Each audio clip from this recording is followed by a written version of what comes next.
السلام علیکم دوستو، آج ہم آپ کو ایک سوداگر کی بیٹی کی عقل مندی کی دلچسپ داستان سنائیں گے۔ لیکن اس سے پہلے آپ سے ریکویسٹ ہے کہ پلیز ویڈیو اچھی لگے تو ویڈیو کو لائک اور شیئر ضرور کر دیں، شکریہ۔ تو چلیے بغیر کسی دیر کے کہانی شروع کرتے ہیں۔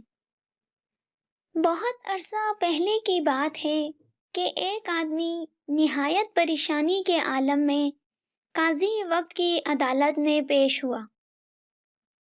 قاضی نے اس کی طرف غور سے دیکھتے ہوئے کہا، تمہیں کیا پریشانی ہے؟ تو اس آدمی نے بھرائی ہوئی آواز میں کہا، جناب، میں شہر کا مشہور سوداگر وحید الحسن ہوں۔ تو قاضی نے چونک کر اسے دیکھا۔ اس کا حلیہ دیکھ کر قاضی کے ہونٹوں پر مسکراہٹ پھیل گئی۔ وہ اپنے تخت پر سنبھل کر بیٹھتے ہوئے بولا، اب میں تمہیں پاگل کہوں یا دیوانہ؟ حالانکہ میں نے اس رئیس سوداگر وحید الحسن کو آج تک نہیں دیکھا، مگر اس کی عمارت کے قصے ضرور سن رکھے ہیں۔ ایسے کپڑوں کو تو اس کے غلام بھی ہاتھ لگانا پسند نہیں کرتے جو تم نے پہنے ہوئے ہیں۔ پھر قاضی نے وہاں پر موجود لوگوں سے سوال کیا، کیوں بھائی، کیا تم میں سے کوئی شخص اس بات کی گواہی دے سکتا ہے کہ یہ شخص سوداگر وحید الحسن ہے؟ تو ایک آدمی اٹھ کر بولا، قاضی صاحب، اس کی شکل تو سوداگر وحید الحسن سے بے حد ملتی جلتی ہے، مگر حلیہ اس جیسا نہیں ہے۔ میں سوداگر وحید الحسن کو بہت قریب سے جانتا ہوں۔ وہ تو ایسے کپڑوں کو کبھی دیکھے بھی نہ، کجا کے پہننا۔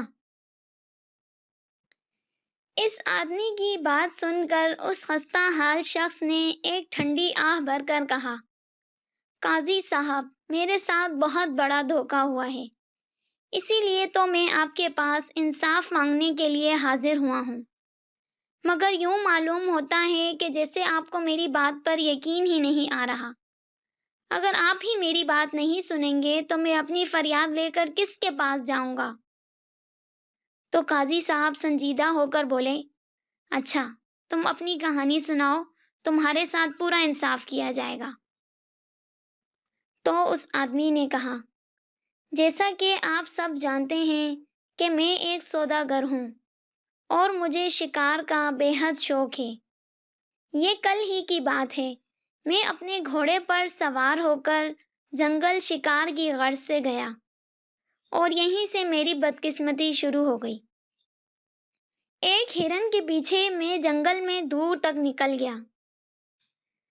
اس ہرن کو تو خیر میں نے شکار کر لیا، مگر اپنا راستہ بھول گیا۔ بھٹکتا بھٹکتا میں ایک جھونپڑی تک پہنچ گیا جو جنگل ہی میں بنی ہوئی تھی۔ وہاں میں نے ایک ایسے شخص کو دیکھا جو شکل و صورت اور قد و قامت میں ہو بہو مجھ جیسا تھا۔ میں اپنے ہمشکل سے مل کر بہت خوش ہوا، مگر مجھے کیا پتا تھا کہ وہ بعد میں مجھے دھوکہ دے گا۔ اس شخص نے میرے لیے کھانے پینے کا بندوبست کیا اور پھر مجھ سے میرے بارے میں باتیں پوچھنے لگا، جو کہ میں نے سچ سچ بتا دی۔ ہم لوگ بہت دیر تک باتوں میں مصروف رہے۔ رات زیادہ ہو گئی تو اس شخص نے مجھے شربت کا ایک گلاس دیا۔ گلاس میں موجود شربت سرخ رنگ کا تھا اور اس میں سے بھینی بھینی خوشبو اٹھ رہی تھی۔ میں نے اس کا شکریہ ادا کر کے شربت کا گلاس منہ سے لگا لیا۔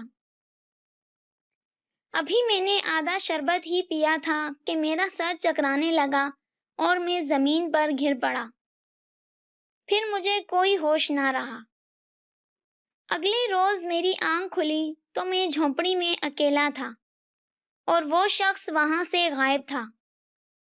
میرے جسم پر میرے کپڑے بھی نہیں تھے، بلکہ میں ان پھٹے پرانے کپڑوں میں ملبوس تھا۔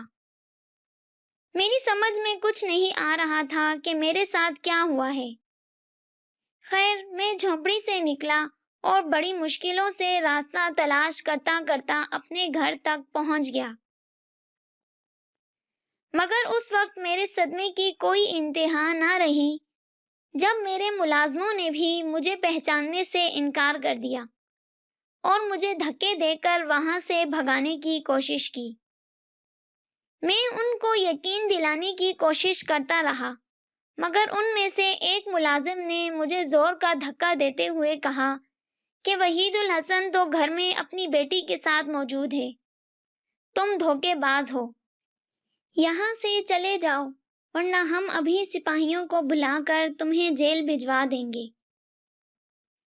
اسی وقت میرے گھر کی ایک کھڑکی کھلی اور میں نے دیکھا کہ وہ مکار شخص میری بیٹی کے ساتھ مجھے دیکھ کر ہنس رہا ہے۔ پھر اس کے کہنے پر میرے ہی ملازموں نے مجھ پر تھپڑوں اور لاتوں کی بارش کر دی اور مجبوراً مجھے وہاں سے بھاگنا پڑا۔ اب میں اپنی فریاد لے کر آپ کے پاس آیا ہوں اور انصاف کا طلبگار ہوں۔ یہ کہہ کر وہ خاموش ہو گیا۔ قاضی صاحب نے اسی وقت حکم دیا کہ اس شخص کو بھی عدالت میں حاضر کیا جائے جو اس خستہ حال شخص کے بیان کے مطابق وحید الحسن بن گیا ہے۔ تھوڑی ہی دیر گزری تھی کہ وہ شخص عدالت میں حاضر ہو گیا۔ اس کے ساتھ ایک نوجوان اور خوبصورت لڑکی بھی تھی۔ اس نے حاضر ہوتے ہی کہا، جناب، میں سوداگر وحید الحسن ہوں اور یہ میری بیٹی رخسانہ ہے۔ قاضی نے اس خستہ حال شخص کی جو خود کو وحید الحسن کہتا تھا پوری داستان دہرا دی، جسے سن کر وحید الحسن بولا، حضور، میں نے تو اس شخص کو زندگی میں پہلی مرتبہ دیکھا ہے۔ اس کی شکل حیرت انگیز طور پر مجھ سے بہت مشابہت رکھتی ہے، مگر یہ شخص انتہائی چالاک لگتا ہے اور جھوٹ بولتا ہے۔ ان دونوں کی باتیں سن کر قاضی سخت الجھن میں مبتلا ہو گیا تھا۔ اس کی سمجھ میں نہیں آ رہا تھا کہ ان میں سے سچا کون ہے اور جھوٹا کون۔ قاضی صاحب نے رخسانہ کی طرف دیکھا تو انہیں محسوس ہوا کہ وہ ایک ذہین لڑکی ہے، تو انہوں نے رخسانہ کو مخاطب کرتے ہوئے کہا، بیٹی، تم نے پوری داستان سن لی ہے، تم کیا کہتی ہو؟ ان دونوں میں سے تمہارا باپ کون ہے؟ قاضی کی بات سن کر خستہ حال شخص کی آنکھوں میں ایک چمک سی ابھری اور وہ پر امید نظروں سے رخسانہ کا چہرہ دیکھنے لگا۔ عدالت میں موجود تمام لوگوں کی نظریں بھی سوداگر وحید الحسن کی بیٹی رخسانہ پر لگی ہوئی تھیں۔ قاضی کا سوال سن کر رخسانہ کچھ دیر تک چپ رہی۔ پھر اس نے قاضی سے کہا، جناب قاضی صاحب، یہ پھٹے پرانے کپڑوں میں ملبوس شخص میرا باپ نہیں ہے، میرے ابا جان تو یہ ہیں۔ یہ کہہ کر رخسانہ نے بیش قیمت کپڑے پہنے ہوئے شخص کی گردن میں باہیں ڈال دیں، جو رخسانہ کی بات سن کر مسکرانے لگا تھا۔ رخسانہ کے فیصلے کو سن کر خستہ حال شخص کی آنکھوں میں آنسو بھر گئے۔ قاضی نے کہا، بیٹی، کیا تم اس سلسلے میں کوئی ثبوت مہیا کر سکتی ہو کہ یہی تمہارے ابا جان ہیں؟ تو رخسانہ کہنے لگی، جی ہاں، میرے پاس ایسا ثبوت ہے کہ اس سے دودھ کا دودھ اور پانی کا پانی ہو جائے گا۔ پھر رخسانہ کہنے لگی، آج سے تقریباً 5 برس پہلے کی بات ہے کہ میرے ابا جان کے ایک دشمن نے ان کے سامنے قسم کھائی تھی کہ وہ تلوار سے ان کی گردن اڑا دے گا۔ ظاہر ہے اس کی بات نے میرے ابا جان کو بے حد پریشان کر دیا تھا۔ کیوں ابا جان، آپ پریشان ہو گئے تھے نا؟ رخسانہ نے پوچھا۔ تو اس کے باپ نے بڑے زور سے اس بات میں گردن ہلا دی۔ رخسانہ نے پھر اپنی بات شروع کی۔ اپنے دشمن کی بات سے ابا جان بہت پریشان رہنے لگے تھے۔ ان کا کھانا پینا بھی چھوٹ گیا تھا اور کاروبار بھی بری طرح متاثر ہونے لگا تھا۔ انہی دنوں میری ایک پری سے دوستی ہو گئی تھی۔